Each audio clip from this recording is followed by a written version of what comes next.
selama 45 hari ya kita action, baik itu di pendidikannya ataupun pemberdayaan perempuannya ataupun di ekonomi. Kalau KKN Kepulauan sendiri, especially di UIN Sunan Ampel Surabaya, itu adalah kolaborasi daripada UINSA, kemudian juga IA Internate sebagai tuan rumah dan beberapa perguruan tinggi. Kita kan selalu bilang kalau Jawa adalah kunci. Iya benar. Jawa adalah kunci begitu. Mama Timur kalau ada anaknya nakal, udah tuh pakai kayu langsung rotan bla bla bla gitu. Kalau di sini kan enggak, kita bisa kena undang-undang gitu kan. Tapi jangan lupa kalau kompetensi dan skill itu penting. Kalau kalian ditambang hanya menjadi buruh, percuma dong. Ini Indonesia gitu, ini rumahnya kalian, ini tanahnya kalian, tapi yang menguasai justru China.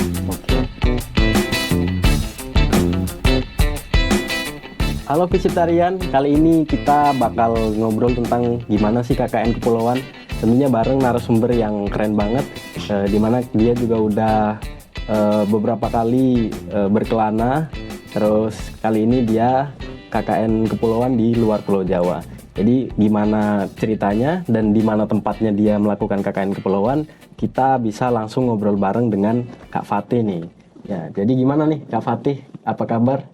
Alhamdulillah baik gitu. Oke, kemarin udah KKN Kepulauan ya? Betul. Jadi tempatnya di mana nih Kak Fatih? Untuk KKN Kepulauan di tahun ini itu ada di Provinsi Maluku Utara, tepatnya di Halmahera Timur gitu. Jadi kita terbang dari Surabaya ke Halmahera Timur. Oh, dari Surabaya ke Halmahera. Betul. Berapa jam tuh terbang dari Surabaya ke Halmahera? Berapa jam ya? Kayaknya 4-5 jaman karena kita harus transit dulu kan ke Makassar. Makassar baru ke Ternate gitu. Okay. Terus apa nih KKN Nusantara itu apa sih gitu kan, teman-teman penasaran nih. Oke. Kalau KKN Kepulauan sendiri, especially di UIN Sunan Ampel Surabaya, itu adalah kolaborasi daripada UINSA, kemudian juga IA Internate sebagai tuan rumah dan beberapa perguruan tinggi seperti hanya UIN Malang, kemudian IAIN Kediri, UIN 1 Tulungagung, sama satunya adalah UIN Alauddin Makassar gitu. Jadi kolaborasi. Memang sih kalau untuk KKN Kepulauan itu ada setiap tahunnya karena kerjasama daripada IA Internate dan juga UINSA itu sudah sangat luar biasa gitu. Oh, jadi kolaborasi dari beberapa ini ya? Iya, perguruan tinggi itu. Perguruan tinggi itu ya. Oke.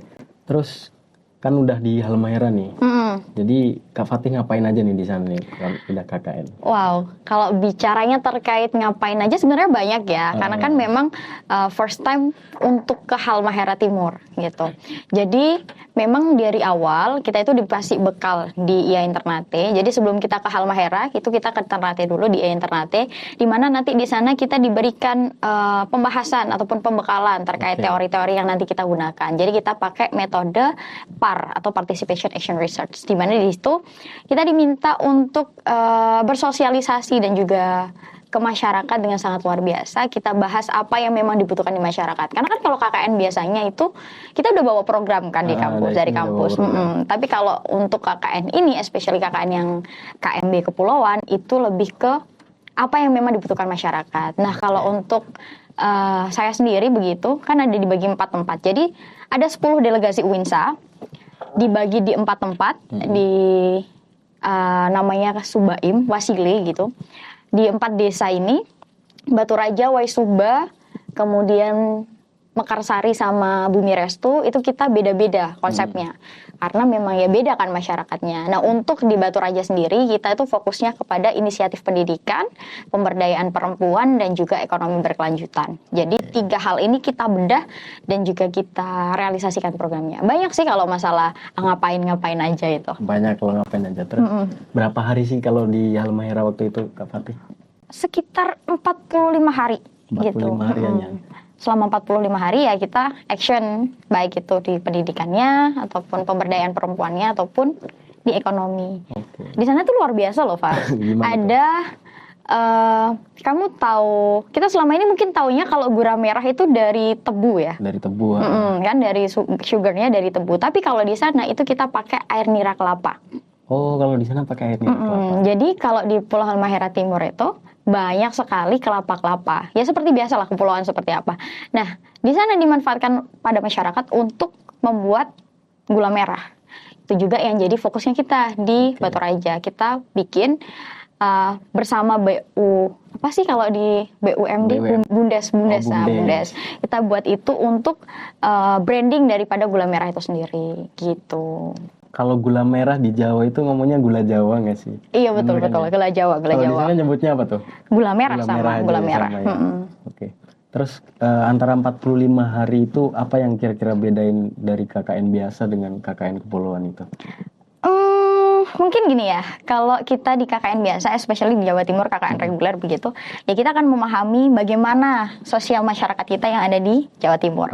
Tapi kalau di sana banyak hal yang kemudian kita bisa dapatkan mulai dari bahasa, kemudian juga culture, kemudian juga bagaimana masyarakat ini melihat suatu pendidikan dan juga pemberdayaan. Dan yang keempat saya rasa terkait kita sebagai anak bangsa yang bersatu dengan seluruh perbedaan dan keanekaragaman. Menurut saya sih itu. Beda ya jadi ya? Beda banget. Kan di bahasa misalkan. Kita kan kalau di Jawa apa sih paling nggih boten gitu. Kalau di sana tuh gimana tuh? Kayak kalau kita itu saya.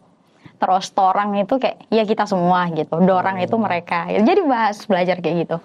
Sama kayak gini Hafaz. Jadi di sana itu kan transmigrasi gitu. Jadi banyak orang-orang yang memang bukan hanya dari Maluku, ada yang dari Jawa, ada yang dari Makassar, orang-orang Bugis, orang-orang Tidore itu di sana semua.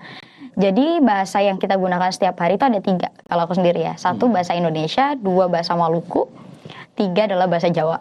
Bahasa Jawa juga masuk ke sana Bisa, ya karena memang banyak penduduk Jawa Timur misalkan yang transmigrasi ke Halmahera gitu. Terus yang kedua tadi kayak apa? Social culture-nya.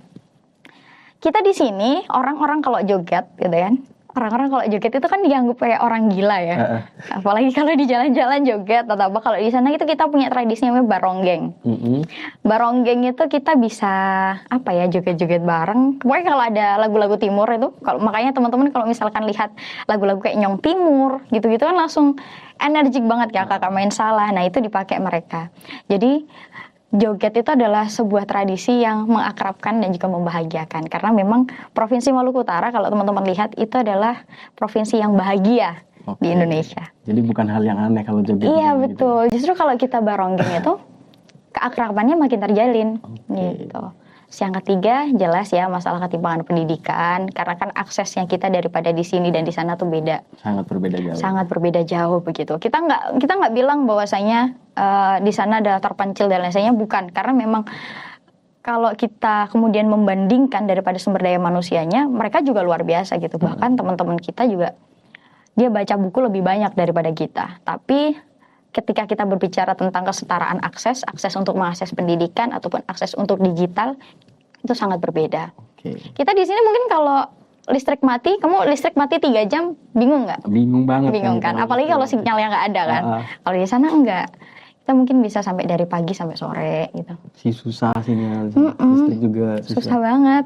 Jadi bukan mengatakan kalau mereka terpencil, bukan. Tapi memang itu yang terjadi di kawan-kawan kita yang ada di timur. Dan mungkin yang terakhir terkait keakrabannya, keanekaragaman gitu. Kita kan selalu bilang kalau Jawa adalah kunci kan. Iya benar. Jawa adalah kunci begitu. Tapi kita lupa kalau teman-teman kita di sana juga sebenarnya membutuhkan akses itu. Ya gitulah. Sama halnya ketika kita berbicara terkait kesetaraan hak untuk mengakses anak petani dan juga anak presiden gitu. Anak petani yang bisa mencalonkan sebagai wakil presiden atau anak presiden yang bisa mencalonkan wakil presiden kan berbeda meskipun sama halnya dan itu. Jadi ketimpangan itu memang ada. Gitu. Tapi agak ini nggak sih, agak shock gitu dengan karakter yang berbeda di. Jelas. Sangat shock gitu. Jelas sekali. Kamu kan juga pelesiran banget kan orangnya kan. Pelesiran banget, jadi juga tahu lah masalah itu. Oke. Terus kira-kira dengan sebegitu banyaknya hal yang udah dilakuin selama 45 hari itu, kira-kira pelajaran paling berharga apa yang udah didapat di sana tuh? Banyak sih, banyak banget. Bisa disebutin mungkin banyaknya hal yang udah dapat. Mungkin kita bicara masalah pendidikan dulu ya. Mungkin di sini kita sudah biasa dengan kenakalan remaja begitu. Tapi kenakalan remaja kita di sini dan di sana itu jelas berbeda karena kan pola asuhnya juga berbeda. Mama Timur kalau ada anaknya nakal, udah tuh pakai kayu langsung rotan bla bla bla gitu. Kalau di sini kan enggak, kita bisa kena undang-undang gitu kan. Kalau di sana aku tuh ada program itu satu, kita turun ke sekolah-sekolah, baik itu SMP, SMA ataupun SD, kita bahas terkait pentingnya pendidikan dan juga kenakalan remaja yang mereka berarah ke stop perkawinan anak. Stop perkawinan anak ya. Jadi yang pertama ketika kita berbicara terkait pentingnya pendidikan, adik-adik kita di sana itu ketika mereka sudah lulus SMA atau mereka sudah lulus SMP itu mereka kayak merasa udahlah nggak mau lagi untuk melanjutkan ke pendidikan yang lebih tinggi. Ya karena memang ya susah ya kalau kita mau pendidikan ke Ternate gitu, bukan di Halmahera. Tapi yang paling penting adalah mereka itu tidak mau untuk melanjutkan ke lebih tinggi karena mereka merasa bahwa cukup dengan SMP dan SMA karena mereka akan bekerja di tambang. Oh, pola pikirnya udah iya, ke situ ya langsung. Karena apa ya, di sana itu karena kan memang tambang nikel hilirisasi yang diajukan oleh Pak Jokowi itu kan pusatnya di Halmahera begitu. Dan di Halmahera Timur ini masih dalam proses awal-awal gitulah, ya sudah ada tambang tapi proses awal-awal. Tapi mereka tidak dibekali daripada kompetensi dan skill untuk menunjang mereka di tambang. Makanya ketika saya turun dengan teman-teman di sekolah-sekolah itu kita mengatakan bahwa adik-adik nggak apa-apa kalau kalian mau ke tambang, silahkan. Tapi jangan lupa kalau kompetensi dan skill itu penting. Kalau kalian di tambang hanya menjadi buruh, percuma dong, ini Indonesia gitu. Ini rumahnya kalian, ini tanahnya kalian, tapi yang menguasai justru China. Karena kan tambangnya China, itu yang pertama. Yang kedua terkait stop perkawinan anak. Mirisnya adalah di sana itu banyak sekali orang-orang yang bahkan ketika mereka punya anak, anaknya itu nggak punya akte karena bapak ibunya nggak punya kartu nikah, buku nikah. Jadi pernikahannya secara adat gitu. Nah itu yang memang menjadi fokusnya kita. Kalau memang teman-teman di sana SMP itu kan ada yang sudah minum alkohol, sudah ini gitu. Itu yang coba kita sampaikan ke adik-adik bahwa ayo mulai dari sekarang kita nggak boleh seperti ini. Karena kalau semua adik-adik yang ada di Maluku seperti ini, pun seluruh Indonesia seperti ini, lalu bagaimana kemudian negara kita ini akan bisa maju dan berkembang gitu. Dengan sekarang kan kita tahu toh tingkat pendidikan yang kita bisa aja nomor berapa, 14 dari 14 gitu loh. Kan jadi ya kasihan gitu. Terus ada kita masuk ke TPH gitu mengajar ngaji karena memang masih kurang sekali ustazah-ustazah yang mengajar di sana. Dan yang terakhir terkait pemberdayaan ekonomi gitu. Ya itu tadi aku bilang bahwa kalau kita berbicara tentang kelapa itu kan pohon multifungsi ya. Benar. Dia bisa dipakai manfaat. Dia bisa dipakai briket gitu buat arang. Dia bisa dipakai kopra. Kamu tahu kopra nggak? Kopra tuh kayak gimana tuh? You know minyak tanah. Nah itu dari kopra, dari kelapa yang dibakar. Gitu. Tapi yang di sana itu lebih kayak bahan mentahnya gitu loh. Jadi yang membuat itu bukan mereka, kan eman sih. Sayang banget gitu loh sebanyak itu tidak dimanfaatkan dengan baik. Dan terakhir itu terkait si gula merah itu. Karena memang mereka itu packagingnya cuma dari ini loh, pohon pisang. Masih tradisional banget. Jadi itu yang kemarin kita coba gagas dengan sahabat-sahabat yang lain begitu untuk mencoba branding daripada packagingnya gitu. Alhamdulillah udah masuk ke provinsi itu sekarang. Udah masuk ke provinsi. Alhamdulillah. Itu hasil dari KKN juga. Iya betul. Insya Allah akan dipamerkan ke provinsi setelah ini. Keren juga ya, banyak dampak dan ininya. Alhamdulillah. Selain pelajaran yang dapat itu ya. Kita sore-sore, siang-siang itu jalan-jalan ke lapangan, jalan-jalan ke masyarakat dengan panasnya matahari Halmahera. Setelah itu pulang udah kena hujan, habis itu paginya kita sakit.